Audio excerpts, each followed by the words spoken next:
Today we'll be talking about my Fujifilm X family photography kit.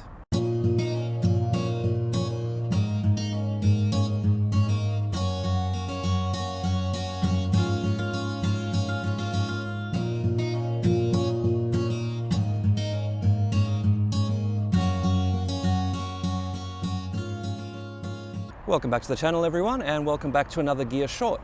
Now, recently I had a comment asking me to talk a little bit about the XF 50mm f2 as it pertains to family photography, and I thought, well, that's going to be a fairly short discussion, so I've decided that I would bring out my entire family photography kit and run you through sort of what I have in my bag and why I have it in there. Now, today we're going to do this outside because the weather has been absolutely fantastic, so I've been out on my bike having a ride around the city, and I've found a spot that is relatively quiet by Seoul standards, and I've decided I'm going to run you guys through it here. So we don't generally talk a lot about family photography on this channel, as I prefer to keep it sort of dedicated to my personal exploration of photography, so my Tattoos of Asia project and my travel work in Korea and all around Asia. But today, seeing as it is the same cameras, I thought we'd run through exactly what it is that I move into my bag when I go out to work with families. So this kit has changed a lot over the years, and it's likely to keep changing, but my basic rule when it comes to family photography is that I like to keep my kit simple so that I can focus on the family themselves and my interactions with them, rather than having to worry about, which lens I'm going to use or which filter I'm going to put on or anything like that. So my family sessions are generally fairly active, they're fairly high energy, and so I like to have a very, very simple kit that I can just pull out and get shooting with.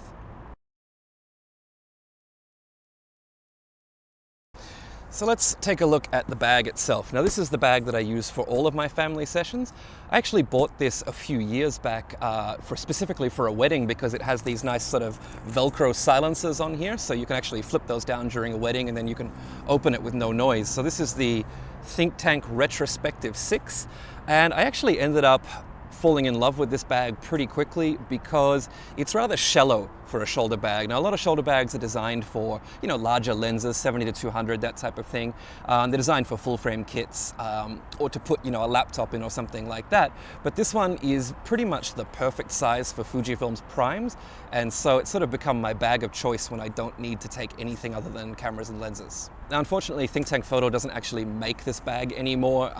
Think Tank, if you're watching, I would love to see this bag again. It's getting a little bit long in the tooth, but I am taking really good care of it because I want it to keep lasting.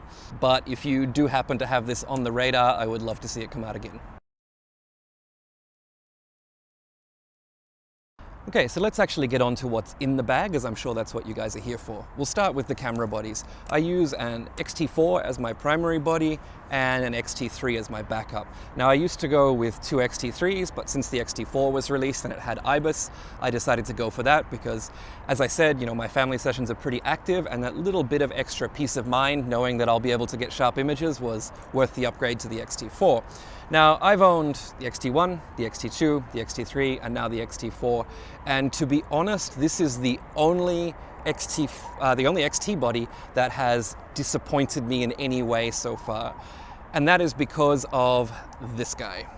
Now, there are people out there who are going to absolutely love this. I am not one of them, and I feel like it's the one thing that kind of broke the line of XT cameras. We had this beautiful screen that's on the X-T3 the entire time, and when you're getting a low shot, you can literally just flip it out like that, or if you want a high shot, you can flip it like that. It's very, very quick, and it doesn't sort of hang off the side of the body and become fragile or anything like that. To get a low shot with the X-T4, you now need to flip it out, spin it around, and it's dangling off the side of the body like that. As I mentioned, I move around a lot, my sessions are really active, and this is just flimsy, and I feel like I'm gonna break it at some point. Fingers crossed it hasn't happened yet, but I'm sort of waiting for it to happen. Touch wood. Now, these two camera bodies are set up in exactly the same way so that I can literally just pick one up out of the bag and start working with it. Now, recently that has been the X-T4 because of the IBIS, but previously I would use two X-T3s and they were set up exactly the same, just so that I don't have to worry about which camera I'm using. So when I go out to a family session, I like to be active, I like to be focusing on my family, and so I'm gonna have this thing on aperture priority, and I'm going to have it on auto ISO. And the auto ISO has an ISO ceiling of 3200 and a minimum shutter speed of 1/500th of a second, just to make sure that I'm still getting good quality images and that I'm not going to get any camera shake. Now, I will change that if I decide to do anything specific, like a little bit of motion or something like that. I might go down to, a 30th or a 60th of a second to get a specific shot, but it is going to start at 1/500th of a second as my base. The other thing that I will have these cameras set to is continuous high shooting mode. And the reason that I set that up is because I don't want to be concentrating on getting that exact right moment. I don't want to wait until, the one child is laughing and then maybe mum laughs and then dad laughs, and then I've got to try and time it perfectly so that I get everybody's reactions in the same photo. What I will typically do is get the reaction from my family and hold down that button. And as I said, I've also got a lot of motion in my sessions, so kids are running around, parents are chasing them, we're throwing them in the air and things like that. And so I like to be able to make sure that I'm going to get lots of different photos and capture that peak moment. Now, it's a digital camera, I'm capturing ones and zeros, I'm not really worried about it. So far, I haven't managed to kill a shutter on a Fujifilm camera except one X-T4 back in the day, but aside from that I haven't managed to kill a single shutter, even shooting 1,000 or 1,500 frames every session. So I basically have two autofocus modes that I will work with when I'm at a family session, and the first is AFS with a single point autofocus, and that's used for when I'm doing something pretty static like a family group shot, or a portrait of one of the older kids or something like that. They're a little bit easier to make stay in one place. But when I am doing a portrait of, say, a toddler, or when I've got the family moving, running, jumping, throwing their kids in the air and that sort of thing, I will switch over to AFC, and I'll switch my my AF mode to area, and that gives me a little group of 9 focus squares, and the body will just continue to track within those squares. Now, Fujifilm has recently updated their AF tracking to be a little bit more like what you would expect from, say, Sony, where you can put one square onto a subject and have it basically follow that.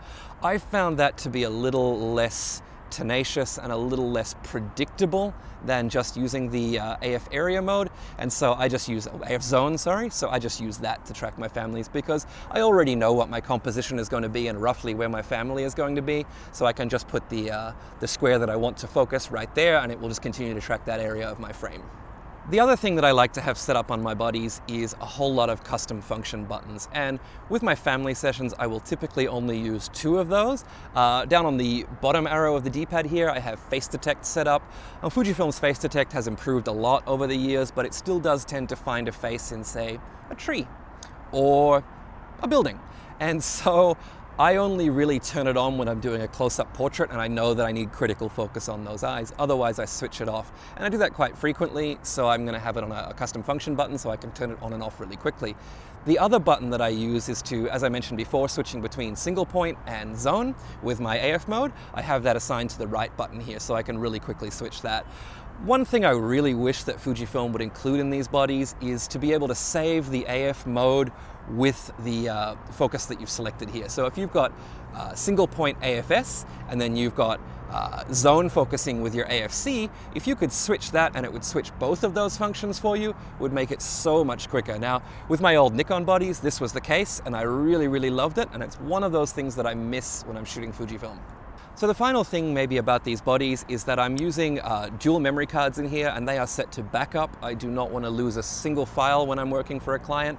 I have had a couple of memory card failures in the past, and I since switched to SanDisk memory cards, and I haven't had an issue with them. So I'm using the UHS-2 Extreme Pro 300 megabytes per second cards, and so I have 2 64 gig cards in here, and shooting compressed RAW, that allows me to get around about 2,000 or 2,500 frames on a card, which is perfect for a family session. I'm typically shooting around 1,000 or 1,500 frames for a 1 hour or 2 hour session, and so I never really fill up my memory cards.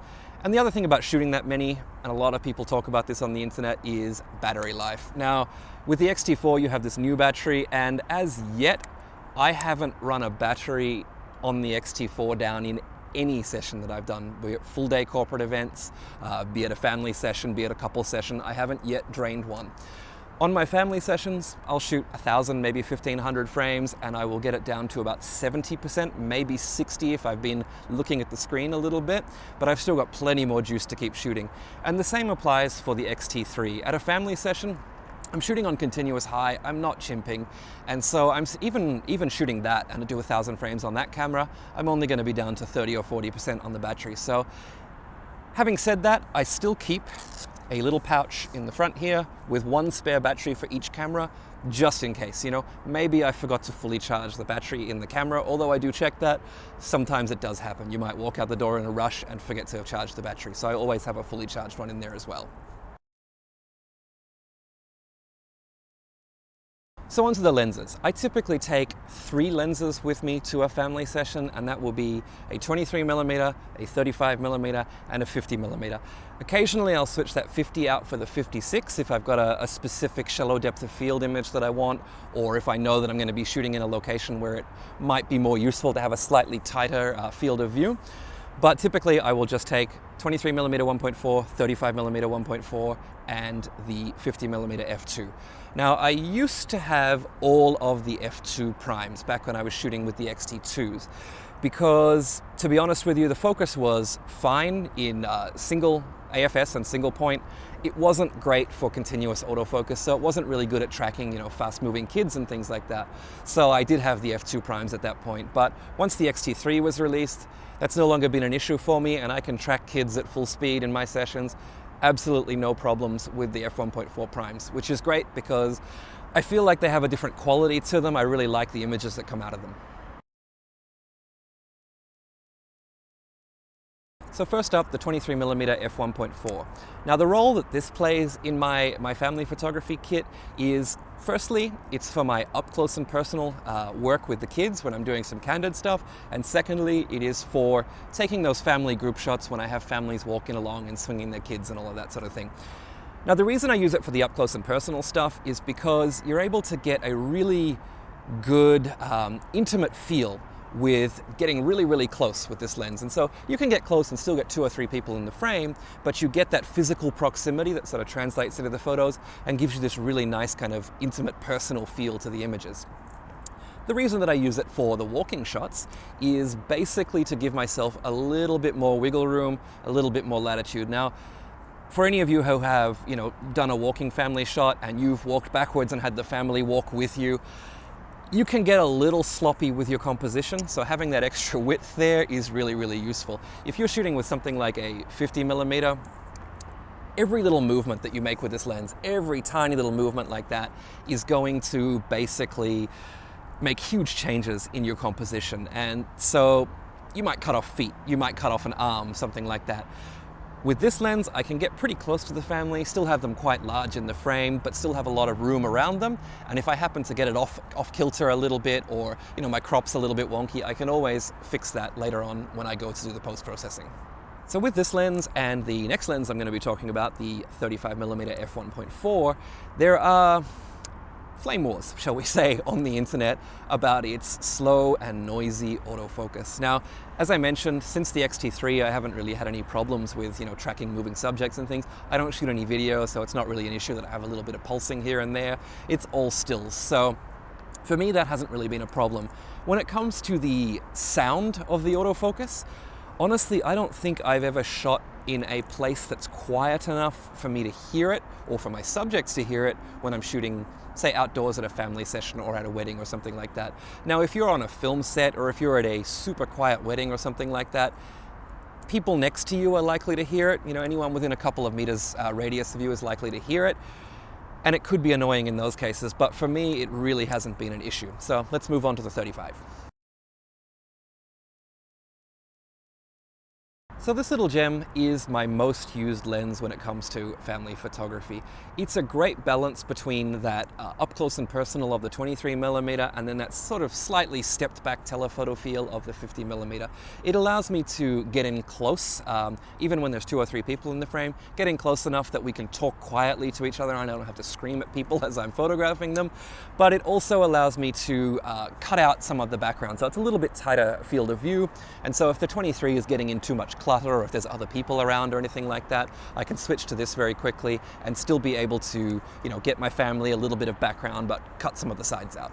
So while not quite as prominent as something like the 23mm or the 16mm f1.4, there is still going to be a little bit of that perspective distortion when you get up close and personal with this lens. So I wouldn't necessarily photograph a bride headshot up close and personal with this lens, as it might make, a nose look a little bit bigger and ears look a little bit further back. But when it comes to kids, I love to do portraits with this lens. Getting really, really close to them and just sort of accentuating those features a little bit can make for really, really cute photos. The 23 can be a little bit much because you'll often be really close to kids, and I've actually had one little boy reach out and lick my 23mm while I was photographing him.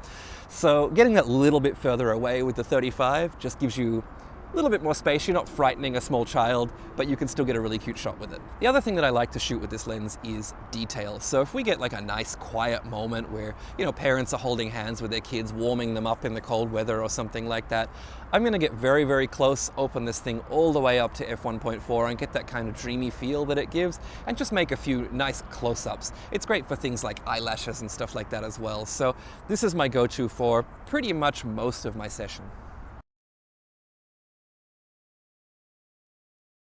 So the final lens in my bag is the one that probably gets used the least, but it's definitely useful. Depending on how I'm feeling, I will put this or the 56mm in my bag. Sometimes I need a little bit of a tighter frame, but sometimes, parents have told me, hey, John is really, really active. You will not be able to get this kid to sit still for even a couple of seconds, so I recommend that you're ready for that. And at those times I will take this because of the 23, 35 and the 56 trio. The 56 is probably the one that hunts the most and is a little bit slower in AFC. So, and it also has really, really shallow depth of field. So you're dealing with a lot of things, basically stacking the odds against yourself for being able to get, a fast moving portrait with a lens like that. So I do take this one, which, it's so fast, it just doesn't miss. So the autofocus thing in this lens is one of the primary reasons I'll use it, but one of the other reasons is it gets me back just that little bit further. And so with things like, I often photograph in, some of the traditional buildings in Korea or in a park where there's trees. And so you have a lot of vertical lines. And if you get too close to those and photograph them with, the 23 or the 35, there is a chance that you're going to get some of that sort of converging line sort of going on there. And that plays with my OCD a little bit, so I like to be able to keep lines very, very straight. And this lens allows me to get back further and just hedge my bets a little bit better with that, so I can keep moving and not have to worry about that sort of thing. So the other thing with this tighter field of view is, as I mentioned before, it does cut out those extraneous details. So if I'm feeling like the 35 is just getting a little too much in, I can step back with the 50, get a similar frame, and still not be too far away from my family, but I do have to raise my voice a little bit if I'm doing a group shot with this lens, because I will be a little bit further back than, say, with the 35 or the 23. So occasionally I will take another lens with me. It's quite rare, and it's usually when I have, a specific shot in mind, or if I've been told something like, our child is quite shy and you may have to work from a distance at the beginning just to get them used to you. And in cases like that, I will take my 50 to 140, which allows me that extra bit of distance, but it also allows me to do things like, I get requests occasionally to include Seoul Tower in the frames. Now, if you want to do that from up on the hill where the tower is, you're going to need, a 10mm, and you're going to be distorting your family and looking up at this tower. So the only way to really get that in the frame with a family is to do the shoot somewhere else. So a little bit further away and zoom in to be able to bring those two things together. The other lens that I will take with me occasionally is the 16mm f1.4. Now that's not something you typically think about as being a portrait lens, but if I know kids really well, if I've worked with them 2 or 3 times and I know they're kind of fun-loving kids, I will take the 16mm along and just get really, really close to their faces, make a couple of portraits of them, looking a bit distorted, and show them, they love it. It keeps them involved in the session and allows me to keep the fun levels up. So if I feel like energy levels are dropping, I'll take something like that and just get the kids back on my team for the rest of the session. So most of the sessions that I do are in very public places. The two things that I'm constantly contending with are how much attention we're drawing from the outside and how a child is going to react to that attention. So I try not to make my kit too complex. I don't use reflectors or flashes at these sessions because they will draw attention and potentially, frighten a newly adopted child. I also don't take an assistant because that just means more people around to worry kids. I like to keep things very, very simple and just focused on the interactions between my families and myself. So as always, I hope this has been helpful for you. If you've enjoyed the video, please give it a thumbs up, consider subscribing to the channel, and leave a comment down below. Also, if you have any questions, feel free to ask them down below. If you'd like to see more of my family work, you can see that at welkinlight.com or on Instagram at welkinlightfamilyphoto Korea. I'll leave links to those below. Thanks again for watching, and I'll see you in the next one.